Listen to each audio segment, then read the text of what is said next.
Welcome to the 3Haunted podcast, where we bring you all things horror, supernatural, folklore, mythology, and all things that go bump in the night.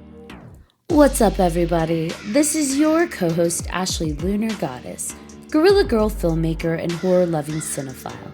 I'm just your average podcast-producing badass. I'm BJ Sewura, an aspiring paranormal musician who plays live for the dead because the living just doesn't want to hear me.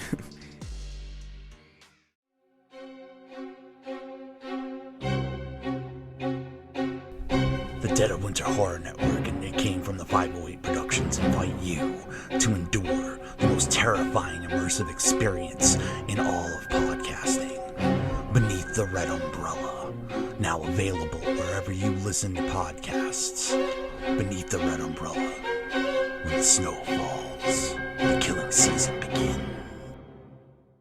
What's up, ghouls, gals, and all of our horror-loving cinephiles? Tonight we have special guest Eddie Villanueva of the Filmlosophers joining us to dive into the wonderful world of horror. Welcome to the show, Mr. Vanilla Wafer. You must have heard some of my former kids call me that. What is up, guys? I'm excited to be here. I've been listening to you guys for a little bit, and honestly, the opportunity that came about to join you guys on a conversation, I just couldn't pass it up. So I am super excited to be here. Yeah, you've been very engaging in social media. It's been fun to interact with you back and forth on the different platforms because I believe we're connected on like Instagram and Facebook. And I don't even know if we're on, are we on TikTok? I don't know, but who knows? There's so many all platforms out there nowadays with the weirdest names and people just sign up for them on a whim. I'm pretty sure I have like a 10-year-old software or like social media platform that I don't use on my phone right now. I just don't clean it up. So I added us to like Blue Sky, and I don't want to like start giving, promotions to all these platforms, but it's like I added on some and I don't even know the logins to those anymore because it's like I don't use those. But it's great because you have been very supportive and encouraging. So I'm excited to finally have you on when you're like, hey, I'd love to come on and talk about horror films. I'm like, yes, right now, tomorrow. When can you do it? Yeah. Well, when you get people who like just with likes, when it comes to like horror movies or just the paranormal or haunted, or even in the aspect of just kind of being understanding of what those movies do as a service to the people, like not many people get that. And when you're surrounded by people who do, it's like you got to keep that convo going. You got to just engage. And so it was a matter of time. The universe aligned. It just made it work out for all of us. So I'm just happy to be here. Me and my special cup. So just I love the special cup. Yes. What's in your special cup? Diet root beer. Oh, there you go. Yeah. I appreciate that because I'm diabetic. So. Oh, brother, you are speaking to the choir. I have been. I'm not sure when you got your diagnosis. I just got mine last October. So coming up on a year, and it has been, talk about horror movies. It has been a crazy just chaos of trying to get things in control. So, yeah. But you're doing it. You're taking charge and you're doing it. And that's fantastic. I am doing it and doing it and doing it. Wow. So, yeah. As Ella would say. Yes. So you're right. Horror is a community. And I feel like some of my best friends and closest friends I've made because of the horror world, because we connect over film and everything that comes along with that. So for you, did you grow up in watching horror? Yeah, like I grew up in a Latin household. So everybody knows if you grow up in a Latin household, the first babysitter you will ever meet is a horror movie. And they will put it on so that the kids can be preoccupied. I remember one of the first horror films I ever saw was the first Child's Play film. I saw it when I was maybe 3 or 4. And then right after that, my parents thought it was a great idea to get me a My Buddy doll. So, just again, stars aligned, and that gave me probably a good traumatizing, reinvigorating memory of my youth. And since then, I have just fallen in love with horror, just the sentiment and the feelings that it gives me, and the whole idea of like, there's somebody that you can actually root for that is in a life and death situation that you're like, okay, you have to make it out and if you don't, then what am I doing with my life, kind of thing. So, but no, I started when I was young. I fell in love with it because not only did I have exposure to like child's play as a small child, as a young kid, but I also got exposed to like Stephen King when I was younger. I got exposed to Tales from the Crypt, the comics. My dad actually had all those comics when we were younger. He had them in those the boxes, so he would pull them out from time to time, and we would read them. That was kind of like story time as a child. Oh, And I so love that. we would read those comics. He would let me borrow them. I'd be in my room and I'd be looking at them. Like if there's ever a theme song that I recall as a young child, more so than any cartoon, it is the Tales from the Crypt theme song. Yes. That song, dun, dun, dun, dun, dun, dun. Like I could reiterate that whole thing like nobody's business. People talk about Friends theme songs. They talk about all these other. I'm like, no, it's all about the Tales from the Crypt. And on top of that, it continued to grow. Outer Limits, Twilight Zone. I've at every iteration of my life, I have had the full collection in some form or facet. I had it on VHS, I had it on DVD, I have it on Blu-ray. Now I have it on my digital account, and like I watch it constantly. I expose my children to it. They're the ones who are like, what are we gonna watch? I'm like, let's watch Twilight Zone. Let's see the one about the big lady chasing the astronaut, or let's see the one. It's like, and they know, and it's like that's kind of, if we're looking at full circle, like what it's all about ultimately. But yeah, horror has always played a massive role in who I am and who I continue to perpetuate myself to be. Now, I know your first introduction was Child's Play, and I feel like most of us, BJ, Eddie, and myself, the ones who grew up with horror, there's one that we just connected to. Like, just, it's our go-to. It's our, that's the nostalgic gotcha. Now, for BJ, obviously, Nightmare on Elm Street. For me, I've got a few. It's a toss-up between Pinhead and Freddy. We got Hellraiser and Nightmare. But for you, actually, I'm lying. My go-to is always going to be the Lost Boys. It's like, first and foremost, that's my horror heart. But for you, what's your go-to? What is the one that just like when people are like horror, what's your default? What's the one you will always, no matter what, you'll never get tired of? I am so when I was younger, in San Antonio, we had our main theater, and then there was like a small indie theater that played just random movies. It wasn't even, they closed it down like 10, 15 years ago. I wasn't even in Texas at the time when they did, but it was a theater that liked to show really like eclectic movies. And I remember one time my dad wanted to go see a movie that was playing there in 95, 94. It was around the summertime. And so he's like, hey, we're going to go see this movie. It's about a vampire. It's super cool. And I go and I get to the theater and I'm like, what is this about? It's in Spanish, this and that. And I started watching it and I just fell in love. And I came to find out it was Cronos by Guillermo del Toro. I knew it. and I was like, what is this? And it just set me down a whole rabbit hole of just movies that, because at the time as a kid, you're used to majority of your horror movies coming from here, from the US. They speak English, things like that. Anything foreign, they're usually the enemy kind of thing. Like that's just kind of how we were triggered as kids to watch horror movies. Like if there's something different, it's probably scary. As we grew older, we realized that the biggest monsters in the world are, humanity itself. But watching things like that just threw me into a whole loop of like, there's my people.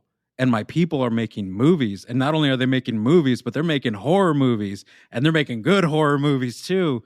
And it just set me down. Like every time I think about a feel-good, classic, just wonderful fairy tale-esque horror movie that I could rely back on and even share with my children at points in time, it would be Cronos, because it's not only engaging, it's not only a wonderful story, it's not only an ambiguous ending as to what actually ends up happening, but you're looking at a tale that was created by somebody that one of my kids could grow up to be. They see that, correlation. I saw that correlation for myself. I was like, I want to be Guillermo del Toro when I get older. I want to do that kind of stuff. I want to move people in that kind of way. And obviously that led me to things like, The Devil's Backbone, Pan's Labyrinth, everything else that followed through after the fact. But I think Cronos is one of those movies where even though it isn't so much in the scary side for myself, like it harkens to a time where, you know, the reason I don't know if you guys have ever heard the reasoning behind that movie, but the purpose behind that movie, which I found out later on in life, was, you know, he wrote it and he built it, created that movie for his father, in terms of the relationship he had with his own dad, and kind of the tumultuous dynamic they had. And after the fact, obviously his father passed away, and he still harkens to that, as far as that being one of the movies that took the most out of him emotionally. And now as an adult, like I can, you know, relate to the fact that, you know, sometimes we don't always have the best relationships with family members, but as a man now, like I can look at that and say, I want to value that. I want to value those parts of my life, and share that with people, you know? And again, going back to what something Ashley had said earlier, you know, that's what horror is. It's a community. It's a community of people who have learned that the fear of what the world has is nothing in comparison to the things that we see in these films. And if they can overcome that in the movies, then we can overcome what's going on in the world. And it gives us that hope. Like it's a crazy thought, but horror movies give humanity hope. I think it helps us process too some of Mhm. what we were.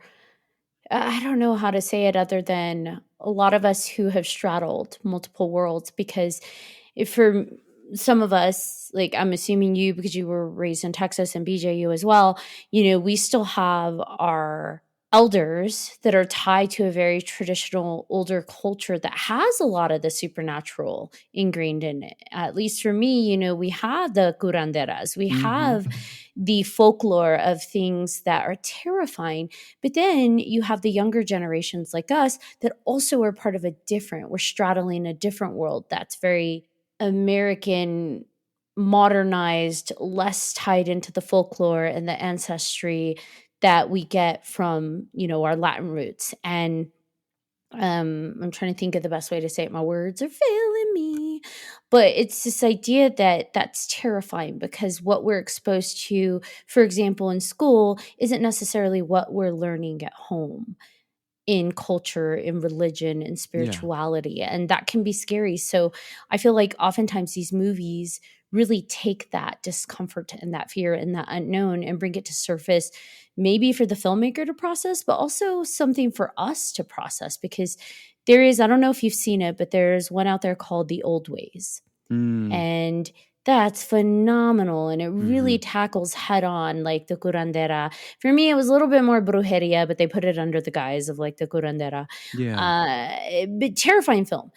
And a lot of these films that I've seen that I love, yes, to your point, it's amazing to see what kind of horror is coming out of the different, you know, Latin American countries, whether it's Argentina, we have what is his name? Damian Rivera with Mhm. like Rivera with Aterrados and Where Evil Lurks and stuff like that. It's just like people sleep on what's coming out Mhm. of the Hispanic filmmakers. And I'm excited. I feel like with Where Evil Lurks, that became so mainstream that people are like, oh, wait, maybe that can be a thing. And I love it. And I went on a tangent. I don't even know what my point was, other than horror. To your point, it helps us see that things can be overcome, but I think it Yeah. also helps us process some of the things that we're exposed to young and how to kind of tackle that head on. No, without a doubt. I mean, if we look at just within the last, what, almost 11 years of horror movies, like we have seen an influx of just deep rooted, you know, trauma being solved in horror films with everything coming out. I mean, we got everything from like It Follows to, you know, things, these movies that are coming out, what do you call it? The Babadook, you know, films that really hearken to a place where people have to face those inner demons, those inner part of themselves they didn't really think needed to be healed. And then you find yourself crying at the tail end of a horror movie, and people are like, "What the heck is wrong?" And I'm like, "I think I fixed myself." And it's like, you know, what you know, it's so off the wall, but it's like it's true, you know, because not many you take some of these other types of films and you take and no shade to any other genre out there. Obviously all cinema is beautiful, and everybody who makes an effort, that, more power to you. We need more real independent artists to come up and build stories, because right now we're in an era where everything's a reboot, a sequel, or a prequel, and original ideas are kind of a dying breed. But we need people to keep dreaming and keep building.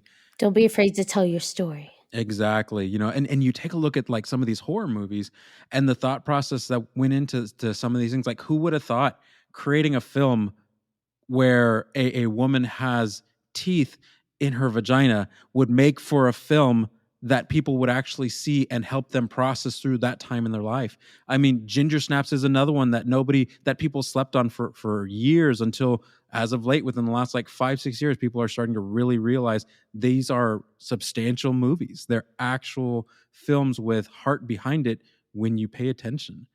It's so befuddling to me, because again, going back to like through what my father, my family has always instilled in me, this mentality, like, you have to respect cinema. You have to respect the artists that go out and create these things, because what they're doing is telling a part of their own story on the screen for you to see. And it takes courage to do that. After that, you can have your opinions and whatnot, but you respect the cinema. I love that. Me and Ashley are both, filmmakers, and that takes a lot. It takes a lot of effort to make even a short film, right? Like, there's the process of writing it. There's the process of pre-production, which takes the most amount of time, right? Locking down locations, the actors, all of it, and then shooting it, and then having the Yeah. problems on set, and then, trying to figure it all out, and then Sound is the bane of my existence. yes.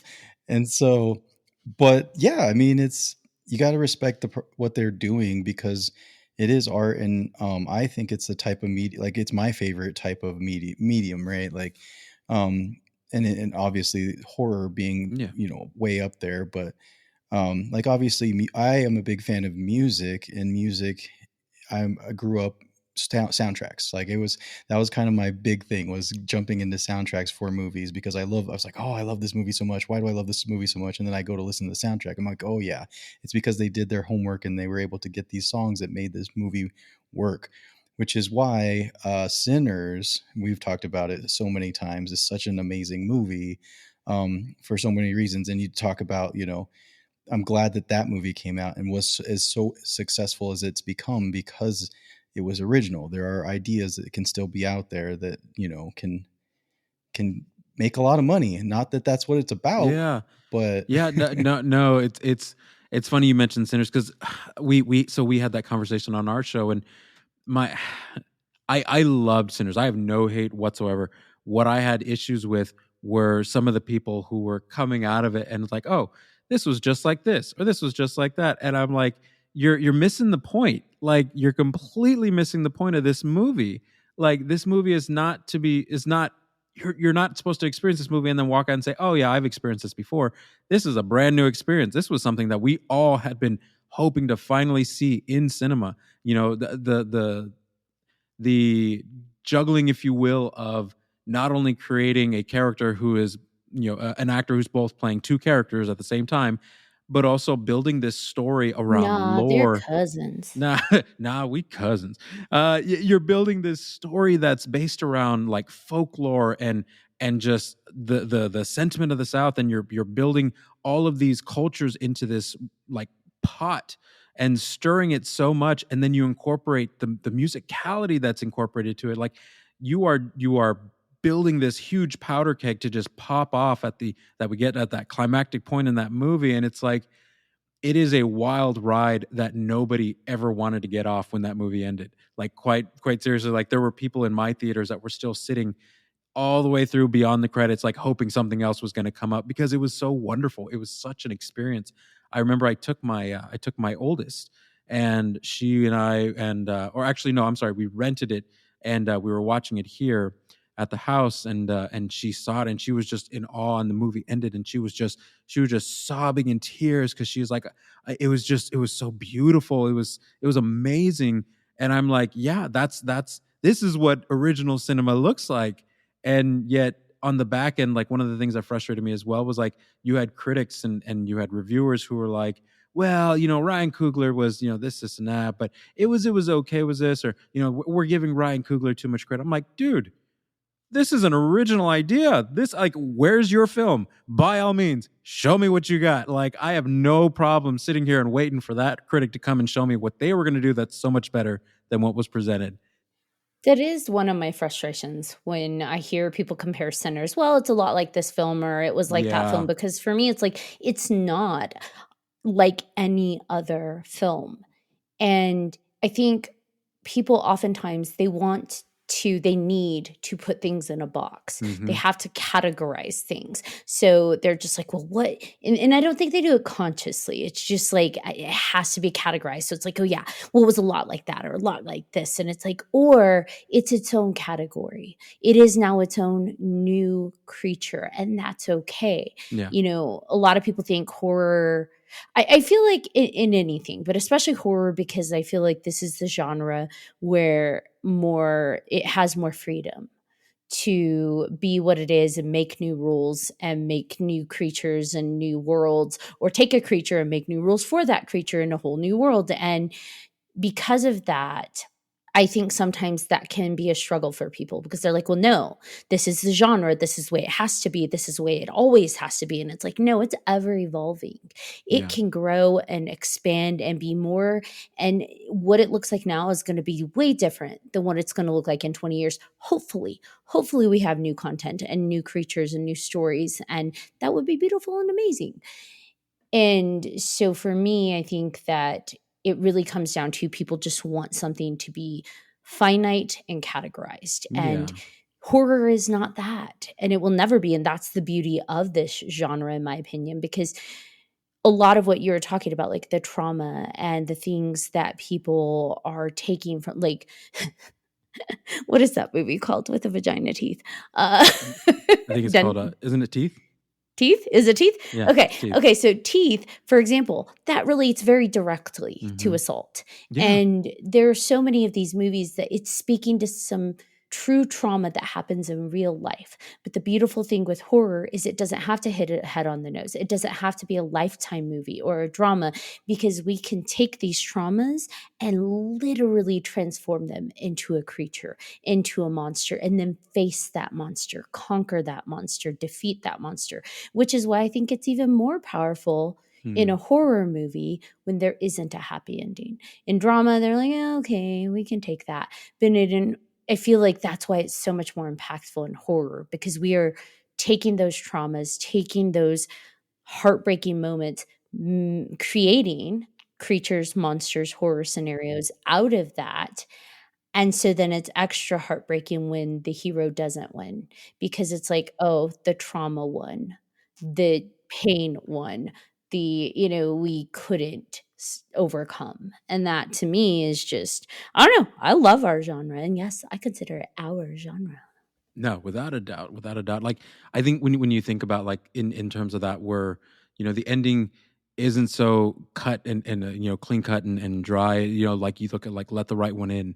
Where at the end of the film, I mean, you have this little boy unknowingly what's going to happen in a box, traveling with this girl who happens to be this immortal vampire, and it's like you've already seen how that has ended for someone else earlier in the film, and this boy is kind of set himself up for the rest of his life in that particular role. And it's like, yeah, it's you think of it long term, like the trauma is going to be there, and the trauma is almost cyclical, and it's like the toxicity of the way we engage with certain types of people. And it's like you recognize that in the more obtuse version of it, you look at, like, oh, okay, well, yeah, they're friends and they get to be whatever, but you see the reality of it is someone is imprisoning themselves to the toxic, cyclical nature of someone else.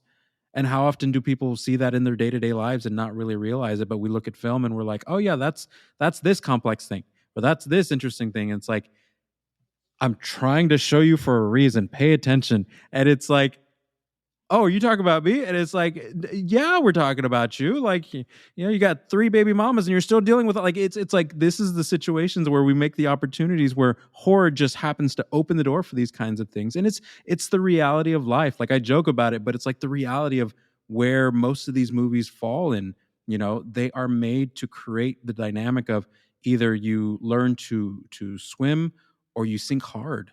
And when you sink hard, it's usually with the rest of where the monsters lie. You know, everyone looks at like the ending of the first Friday the 13th, and I think it's a great example of that when you think, oh, oh, everything's great, everything's fine, she's just in the boat or whatever, and then he just reaches over and pulls her down, and it's like, and like the way that ends, it's like, yes, she wakes up. However, the fact is that the trauma is still there. In the fact of everything else going on, the trauma is still there, and she is still needing to face it. And Well, and on top of that, what was the mother's monster attacking is now her real monster. mhm. So she has now internalized that monster and he is real to her. Yeah. So Yeah. trauma begets drama. Yeah. Trauma. Words. Do you guys, so a quick question to both you guys. What do you guys happen to have like a favorite decade of horror? Because I know we look at horror and we can easily define it by the genre, but if you take a look at the decades, there's a way you can easily define most of the films nowadays by the decade. And is there a particular decade for you guys? Putting BJ on the spot. Man. Well, I know. I mean, Mm. instantly, it's 80s for me. Like immediately. Because for me, it was growing up. You're 10 years old. You're watching Hellraiser. You're not supposed to be watching Hellraiser, but it's just the way just how the practical effects, just how gritty everything was, just how blue everything was, right? At night, they lit things much differently back then. Like there was just the feel for everything was just so much, it just felt very like magical, but in the worst way possible.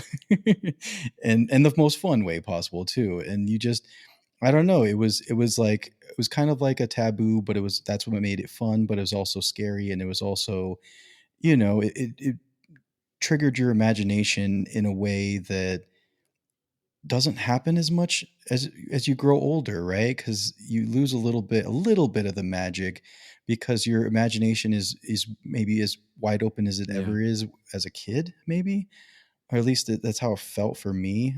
Because once you get into the real world and everything, you're less focused on all of that, and so it's harder to grasp onto something. But yeah, 80s for sure. What about you, Ashley?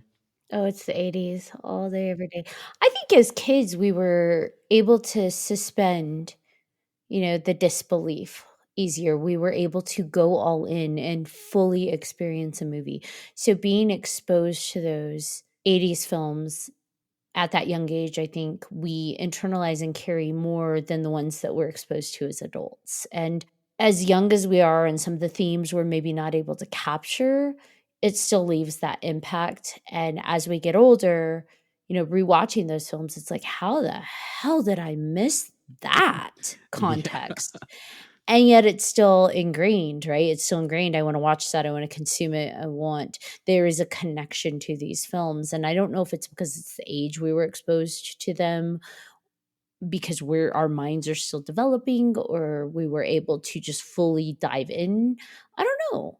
But definitely the 80s for me, looking back at 80s as a filmmaker, looking at the 80s films as an adult, as kind of gritty and rough as they can feel, I feel like the pattern and the formula they used for the films were just a little bit more spot on in the 80s. They were able to, looking at the decades of films, they were able in the 80s to mostly capture the roller coaster of comedy and levity and horror and tension. And they had that formula down in a way that made it a ride.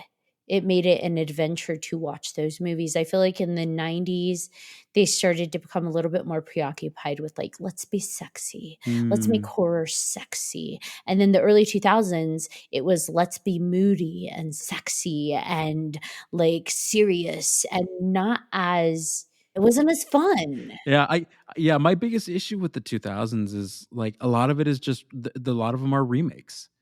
Like you look at The Grudge, you look at The Ring, you look at Shudder, you look at like a lot of these key movies that were a part of that era were all just remakes of Japanese horror films.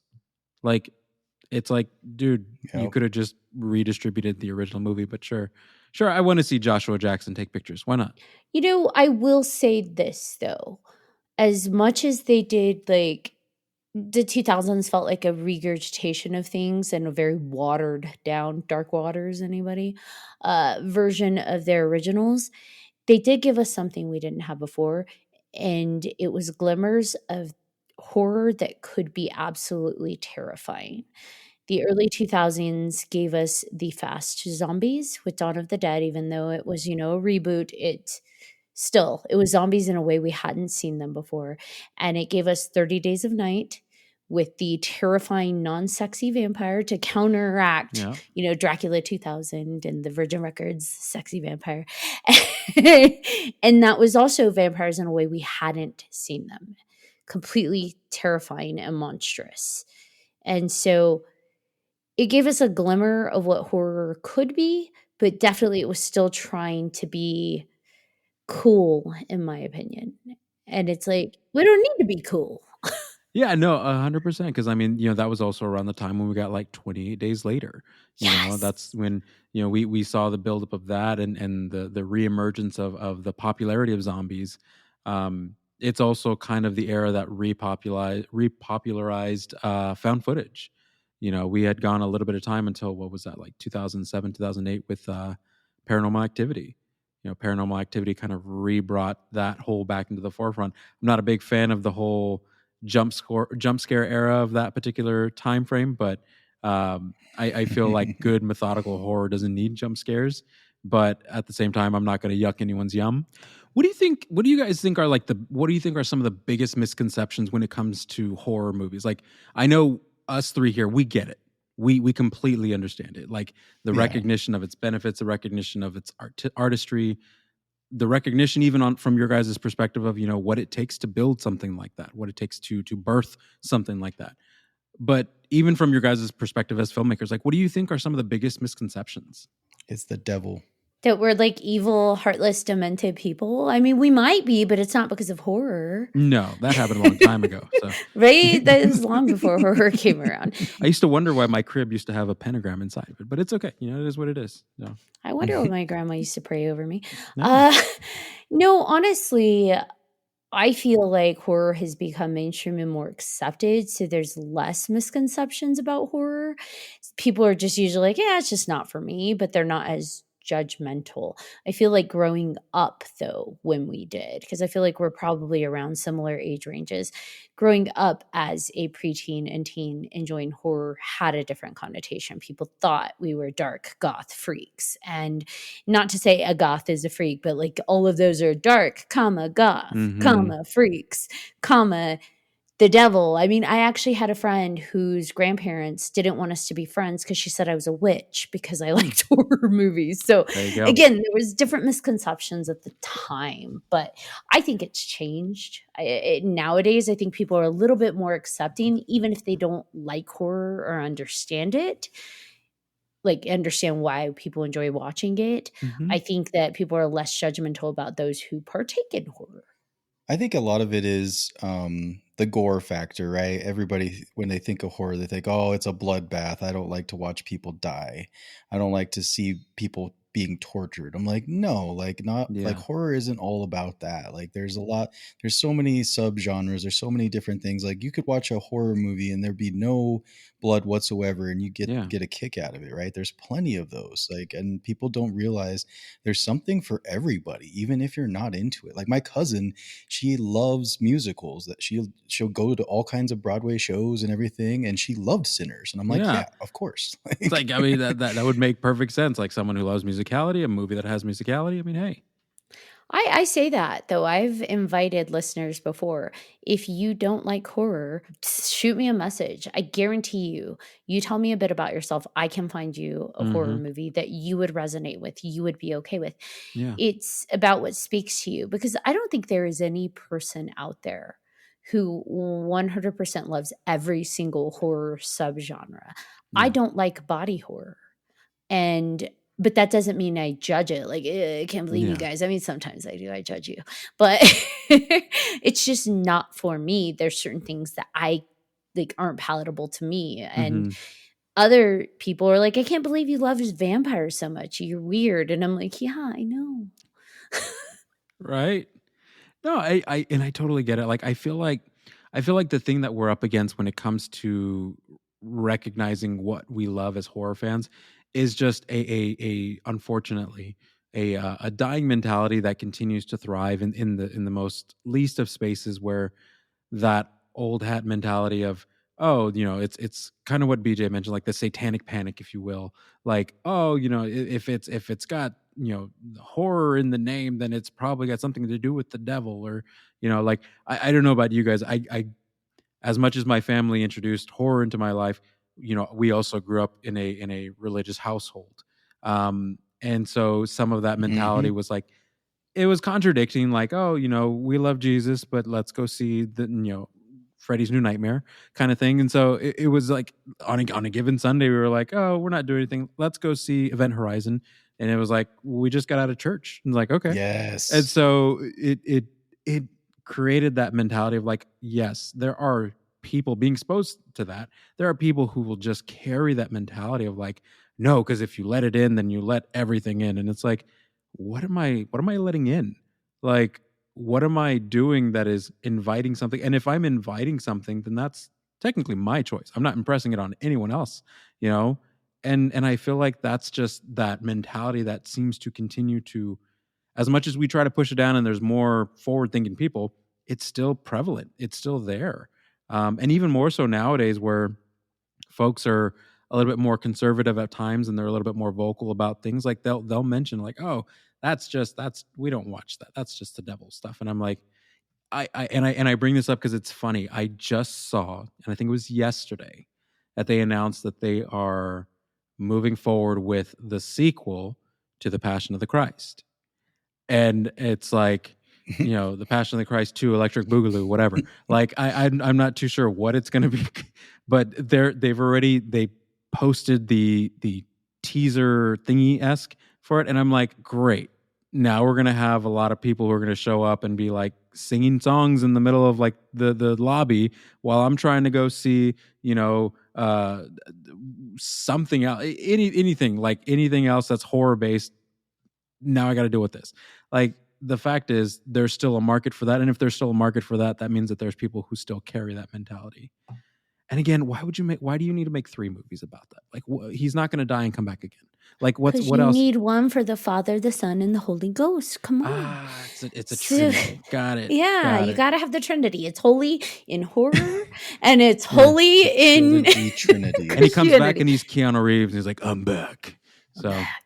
So you're back? Yeah, I guess you could say I'm back. Exactly. So, realistically, though, the irony of that is that people who look at horror as letting evil in really truly never watched horror in the 80s, because most of that, especially like slasher films, were moral of the story: don't have sex, don't do drugs, don't drink, or else you're going to be murdered in very awful ways. Who survived? Their whole thing. Like, they were literally echoing what you were saying. They just put actions to it. It's like, you do this. Got big boobs bouncing in the screen in between. I'm sure most of you guys would love that. Exactly.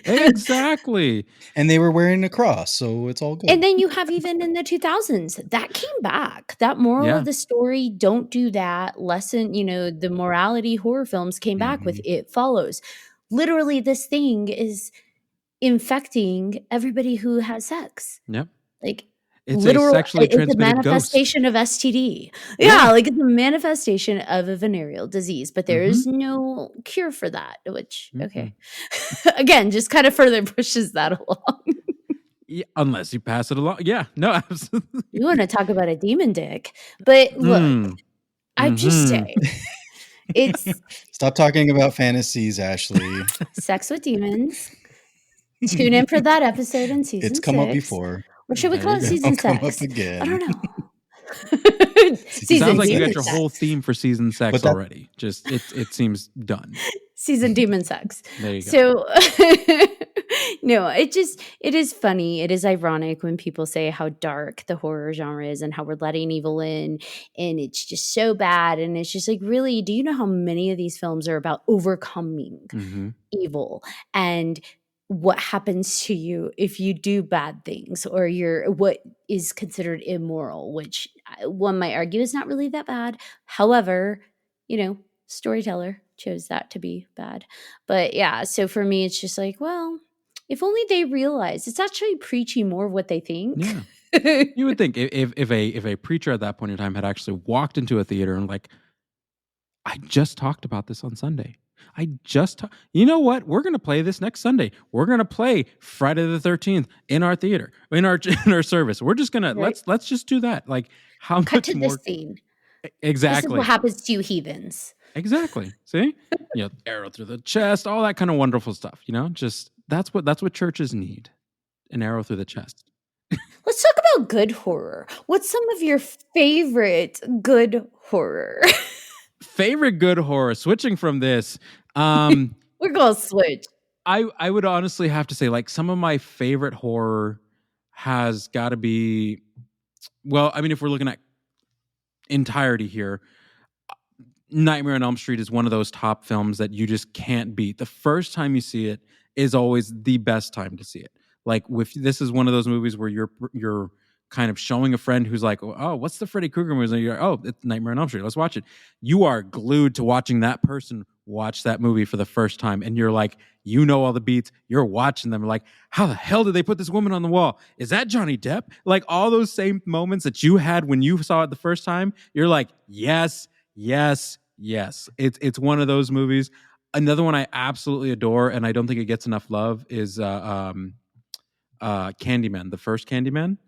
I love the first Candyman. Love Tony Todd. Mhm. We just did an episode talking about Candyman 1 and 2, and you're right. It is completely underrated in the pantheon of horror films. Without a doubt. Like, the Clive Barker created something that he didn't really think was going to have as big of an impact, but not only did it speak towards the nature of like the socioeconomic time, but it spoke towards like just the plight of the African American people altogether. And then you have Nia DaCosta bringing it back up to the forefront with the recent Candyman, and you're bringing it back to Cabrini Green. You're bringing back the spirit of Tony Todd. You're bringing it back to this level of recognizing that there's more to horror than just what's at the surface. And I loved that whole arc as a whole. Like, I love that movie and I love that franchise. And again, Candyman is one of those ones that I absolutely adore. Yeah.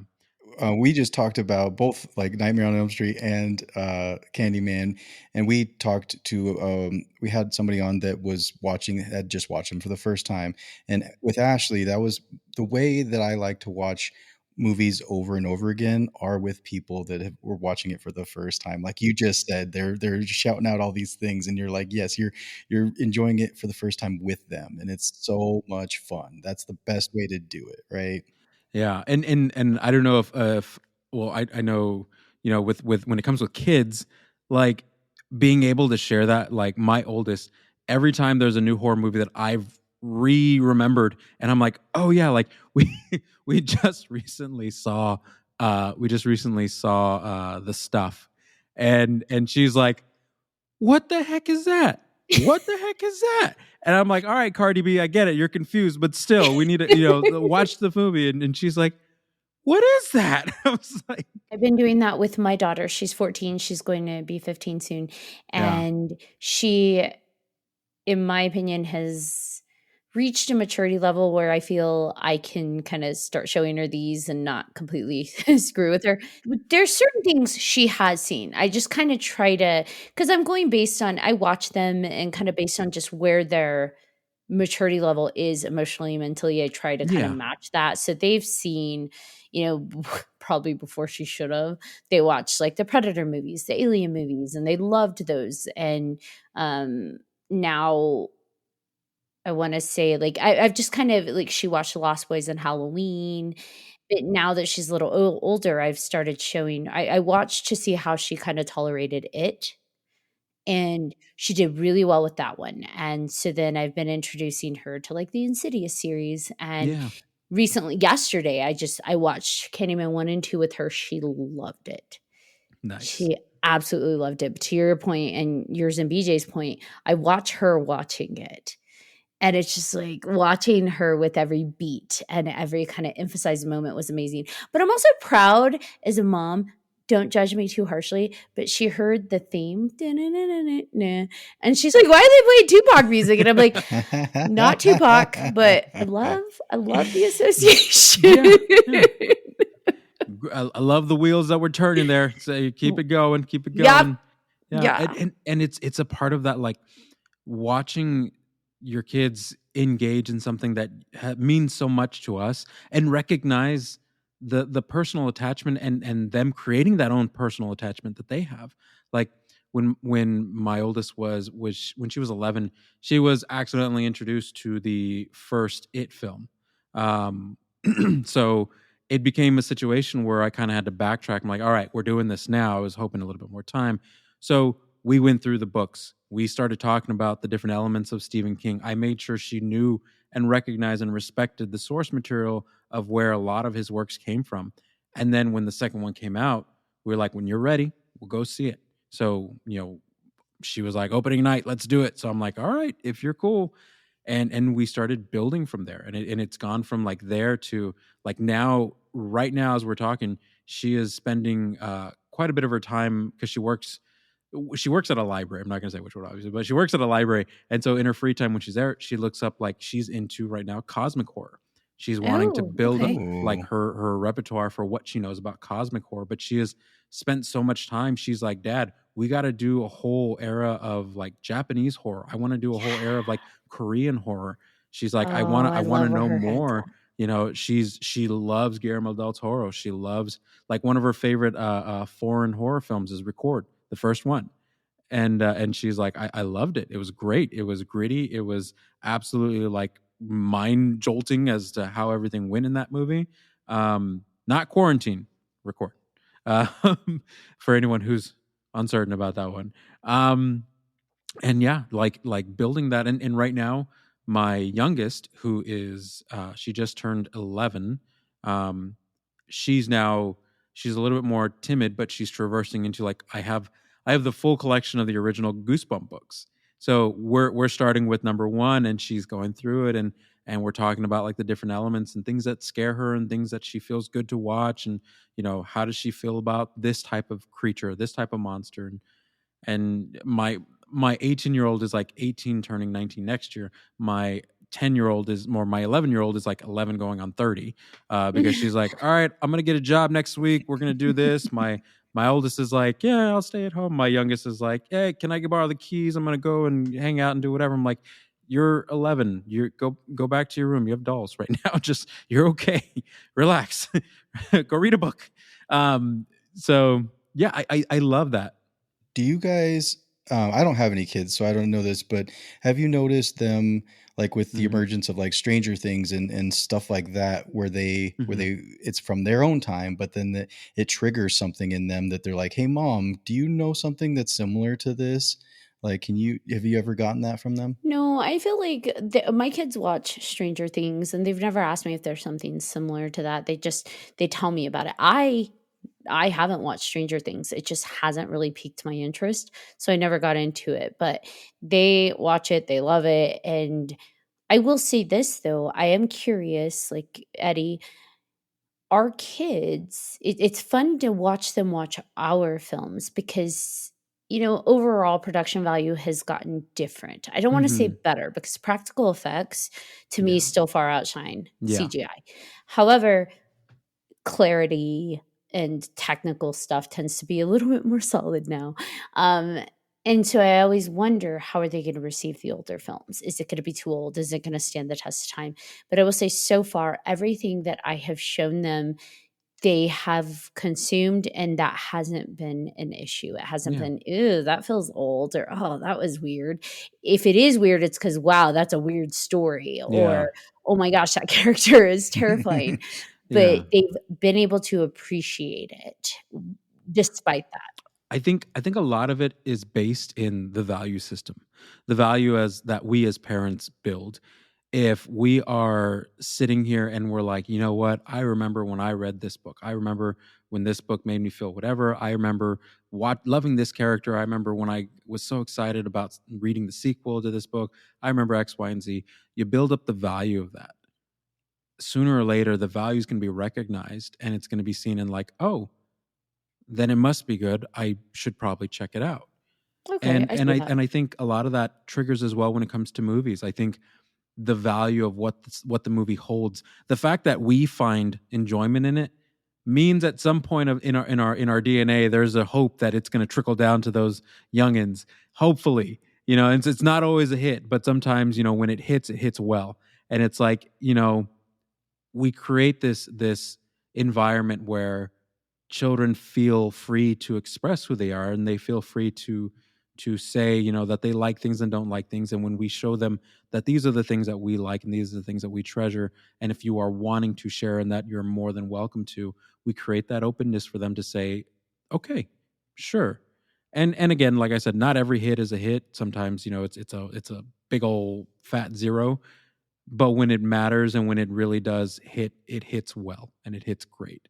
And I think our kids will find that the value we place on things will carry over to them having the value for themselves in it. So, yeah, I could see that. I definitely appreciate that we have raised them to be open to those experiences, right? So it's not like, I don't want to, the 80s. It's, okay, Mom, sure, let's watch it. And to your point, they're going to vocalize if they don't like it. However, I will whoop that ass if they say they don't like The Lost Boys. That is like non-negotiable. They know better. Lie to me. Do whatever you gotta do. I have a shirt that I have to fight with my oldest over because it's a picture of the greased up saxophone guy, and it says at the bottom, "I still believe." I love that.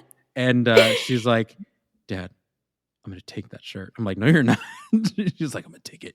So, but yeah, I feel like again, going back to what we were mentioning earlier, like the value that is in rewatching something that you love with people that you care about and just watching them reengage. Like Candyman brought that for me. Like when I showed my girl, when I showed, having the opportunity to share that with them and be able to have them engage. That's the same thing I got when I saw Scream, like the first Scream movie. Like you have something that Wes Craven truly did something unique with in the beginning of all that, putting on the whole entire horror genre on its head, making it so meta to be horror that it was the plot point of the entire movie.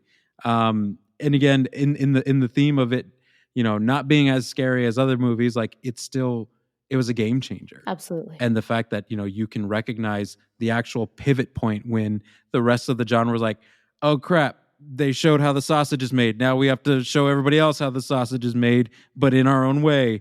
And everything else came about after that. It's like,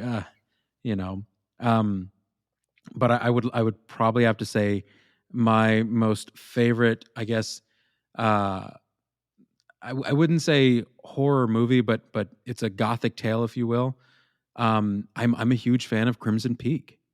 Like if we're bringing it up to the more recent, like Crimson Peak is one of those movies that is just, it's a beautiful ghost story that the fact is I went to the theaters to go see it when it came out.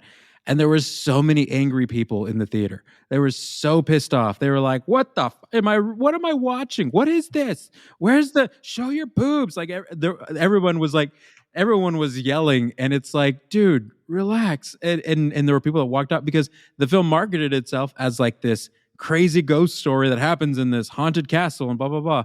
And you go in and you're like, oh my gosh, it's a story. It's a building story about this love triangle of chaos and ancestry. Like, it's like, what? Hold on. But it's just one of those beautiful tales that you could probably see this written in a book that was made a long time ago and believe that that's where it belonged. But again, Guillermo del Toro, like phenomenal work. I'm going to start going into movies that makes zero sense for, and I'm going to start saying that, show your boobs, when I don't like it. Exactly. That's what you're looking at. You're looking for that type of crowd, like, show your boobs. Sir, you're watching Super Mario. Like, I don't care. Just do it. So obviously you have a podcast that you've been doing for a very, very long time. Yeah. 9 years, is that right? Yeah, it's 9 years. So to kind of connect with what we just talked about, like I listened to one of the ones about the recently was the Poltergeist. So that you guys Oh. reviewed the Poltergeist movie, Mhm. and it was great because like it's Which one? the first one. So it was good that you guys talked. It was fun to listen to it because it was a collection of people who had seen it, who hadn't seen it, right? Like it was a group of you guys, and I think that connects well with like kind of what we were just talking about with the kids. Like, how do you choose the movies that you guys review and talk about? Is there a list on a dartboard? Like, what do you guys do? So what we've done as far as like a little bit about how the sausage is made. So Yes. we actually create a You list. gotta stop saying that. I keep like sausage is a dirty reference. It and is just- so insane. So okay, step aside real quick from the horror thought process here. So I'm also a huge wrestling nerd. I love wrestling. I think wrestling is just it's theater in a ring with people in their underwear. Like I just it's Shakespeare at point in Show time. your boobs. Exactly, show your boobs. It's like the Undertaker. No, so it's like you're engaging in this whole thing, and then as of late, WWE has started doing this thing called Unreal. It's like this documentary behind the scenes, and it's been a point of debate within the wrestling community because nobody wants that. Like quite literally, Right. nobody wants that. And it's only serving like all these other people who are like, oh, well, maybe I should get into wrestling. I'll take a look. And it's ultimately showing what tradition has been held as for the last like 50, 60, 70 years, as far as like you don't show what goes on behind the curtain because then it breaks what's called kayfabe and people don't believe the story anymore.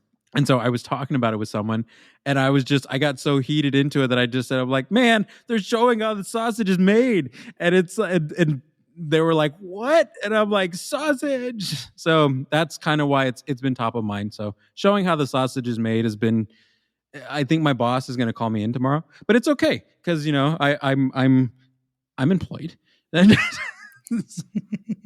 But yeah, when it comes to the show, like we build out our entire year based on what's potentially supposed to come out. But at certain points in time, we create pockets of opportunity. Like for instance, we're going to be doing a complete focus on Stephen King because Stephen King's birthday is in September. We're going to do a complete focus on some of his lesser known and probably least popular works. Maximum Overdrive, although exactly Maximum Overdrive, coked up Stephen King. We are going to town. We're gonna cap it all off with a conversation about the Langoliers, of course. So flying meatballs. But doing stuff like that, like we try to pitch what exactly will work. We actually have what's called our New Year's breakfast meeting. So right after New Year's, we meet up at an IHOP and we literally sit down and the people know us already there because we've been going there for like 8 years. And we have the table set up and they're like, all right, do you want the food now or after your meeting? And we're like, oh, we'll do it now. And then we turn over one of those placemats and we just start writing and we put down everything that we want to do. And that we kind of hope and pray that that's where things are going to fall. And we plan up until July, and then July we do it again. So it's ultimately, like you said, BJ, I'd say all that to say you were right. Yeah, we just throw things at a dartboard and hope they stick, essentially, because it's like sometimes release dates they match, sometimes they don't, and it's like, And it's the Filmlosophers. Yes, we are the Filmlosophers. Where is the Filmlosophers able to be consumed? Well, we have a website at www.filmlosopherspodcast.com. We also have, we're streaming on multiple platforms: iTunes, Libsyn, Player FM, Audioboom, Spotify, Pandora, TuneIn, iHeart, and Amazon Music. And you can catch us on the socials at facebook.com/Filmlosophers and on Twitter and Instagram and Threads at Filmlosophy101 and on Blue Sky at Filmlosopherspodcast.social. And you are 100% Ashley. I don't even remember the login, but I know it's there and it auto pops up there. So I just know episodes populate. Hopefully that's still going on and that connection's still there. But yeah, that's where people can find us. You delivered that really well. It's almost Right. like you've done that like 9 years. 9 years in a row, every episode. Yeah, just about. So, Do you have a favorite horror subgenre? so my favorite subgenre of horror probably has to be like sci-fi horror. I love sci-fi horror. Yes. I love the whole mentality of like the fact that whatever is outside in the vastness of space could very well kill us, and we wouldn't even be able to stop it. Quite frankly, the first Alien movie is one of those ones that really kind of hit that really good spot of like, oh my gosh, in space no one can hear you scream. It's literally the tagline, and you're like, you never think of that up until you saw that movie. Like, wait, I can't scream in space. That's right. Like, and you get things like that. You get things like I mentioned, Event Horizon. Event Horizon is an absolute phenomenal movie that totally brings that cosmic horror back to the forefront. And who would have thunk Sam Neill in a horror movie outside of the, at the Mouth of Madness, and it's been a minute, but you get him back in that. I love the idea of being so isolated, being so far out. It's further than just the mentality of like being lost in the middle of an ocean because you're out in a sea of stars and there is nobody that's going to come out and save you. You got to save yourself, like quite literally. So heck yeah. It's fun to see how that catches on though, right? Sci-fi horror came about and the horror world went crazy with it. And then everybody thought, oh, well, I got to put Pinhead in space. Well, I should put Jason in space. Well, we should put, and it's just like, okay, not everything has to go to space, guys. Like, did Chucky go to space? I know the Leprechaun went to space. Leprechaun went to space. He even went to Vegas. No, I don't think Chucky's gone to space. Chucky has multiplied. We got multiplicity Chucky. I don't think we got Chucky in space, thankfully. Although I haven't fully finished the Chucky series, so who knows how that went. But yeah, it's not my favorite, so I'm good. I'm not seeing that one, the series through. I'm a big fan of Critters myself. I love Critters. Yes. The first, like even the second one, like I mean, they're all fun, but like just I think they did well with the story. Like didn't feel like it was lost space. There wasn't, it was great. It was fun.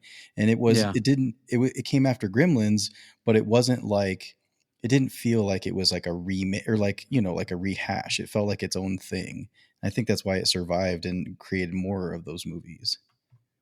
Yeah. I here's the thing. And it's funny because I don't think maybe it made it to theaters. I think it did. There was a 90s remake. Obviously, they've done so many remakes of this movie, but like the Invasion of the Body Snatchers, they've done several remakes. There is a 90s one that has stuck with me in my head. And it's not even called the Invasion of the Body Snatchers. It's called Body Snatchers from the mid 90s. Yeah. And I kid you not, I remember that movie so hard. It's kind of in the same vein as, what is that one? I can't remember offhand. It's the one about the cats and the cat people. Oh gosh, catwalkers. No, I know what you're talking about. Something walkers. I'm gonna ask the Google. Ask the Sleepwalkers. Sleepwalkers. Like I know it's walkers. Something Sleepwalkers. Yes.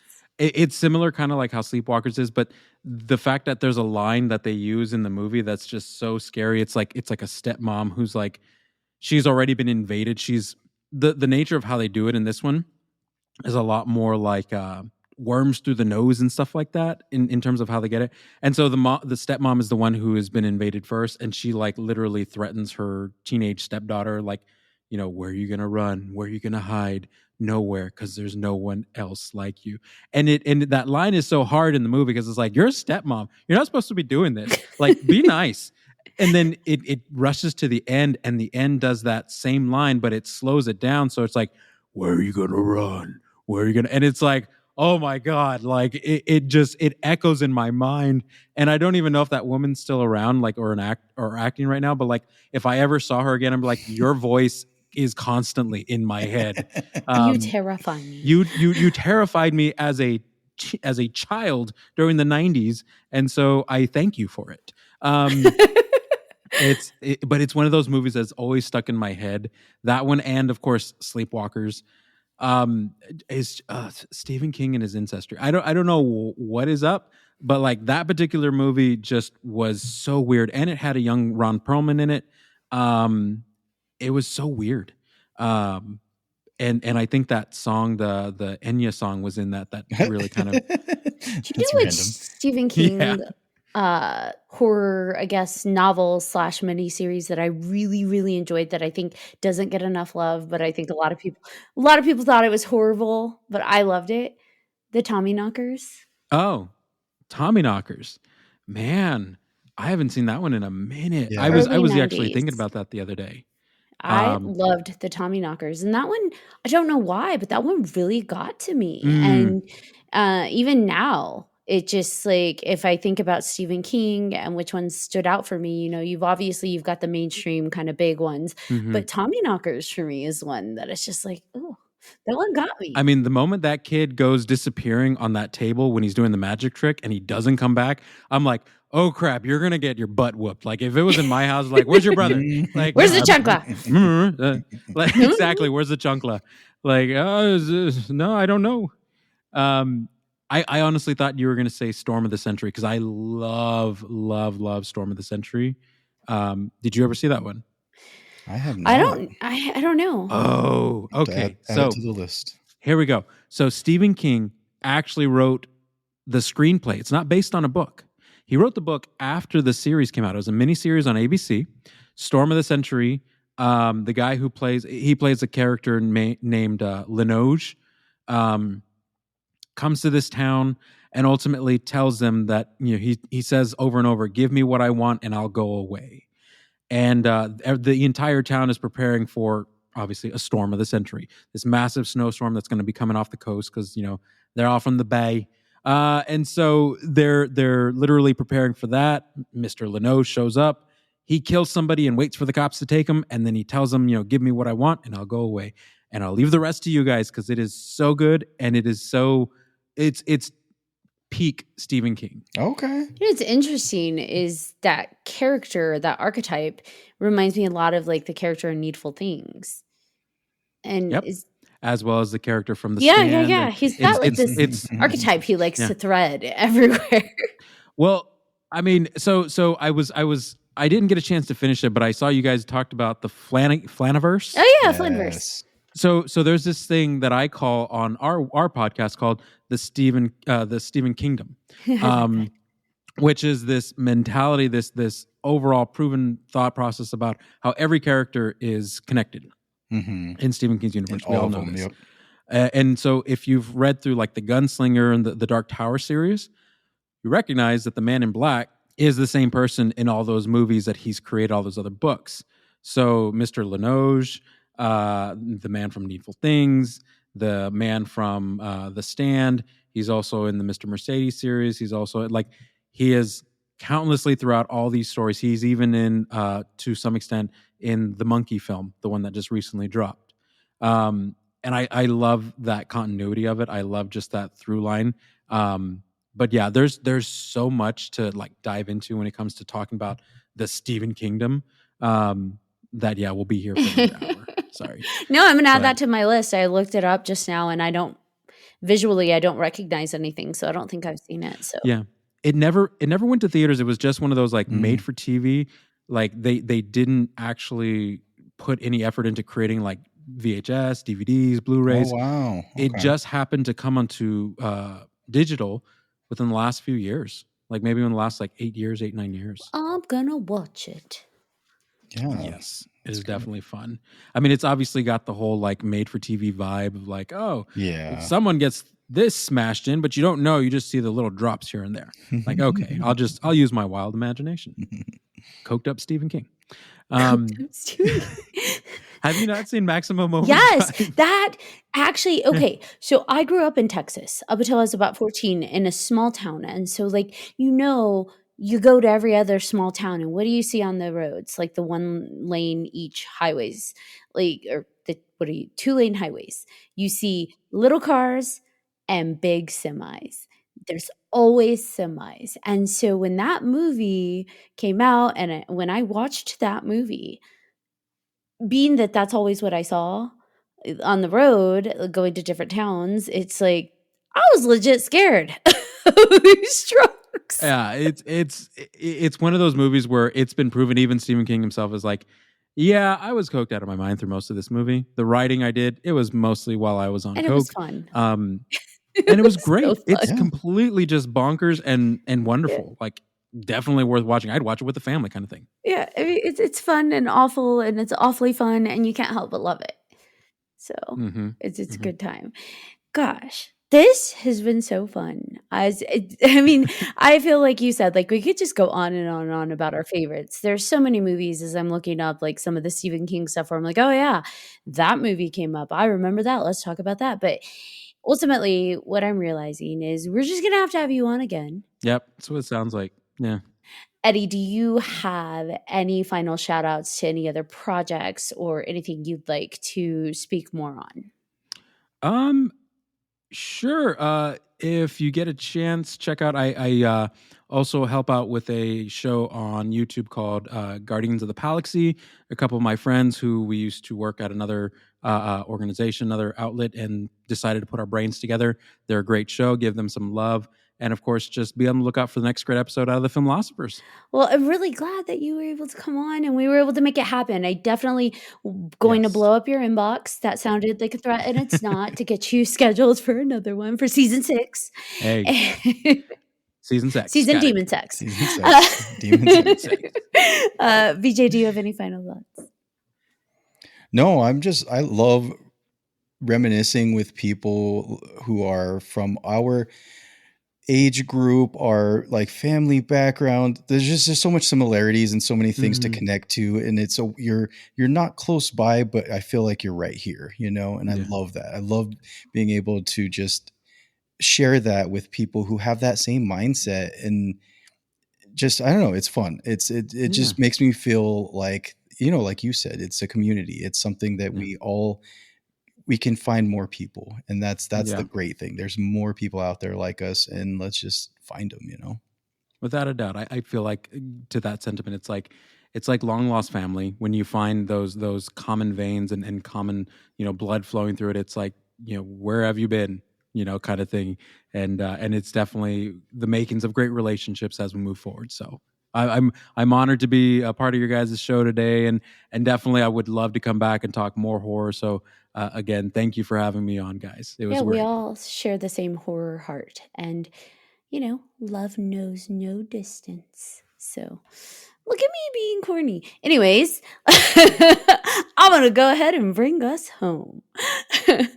Thank you, everyone, for tuning in to this episode of 3Haunted Podcasts. With your hosts, I am Ashley Lunar Goddess.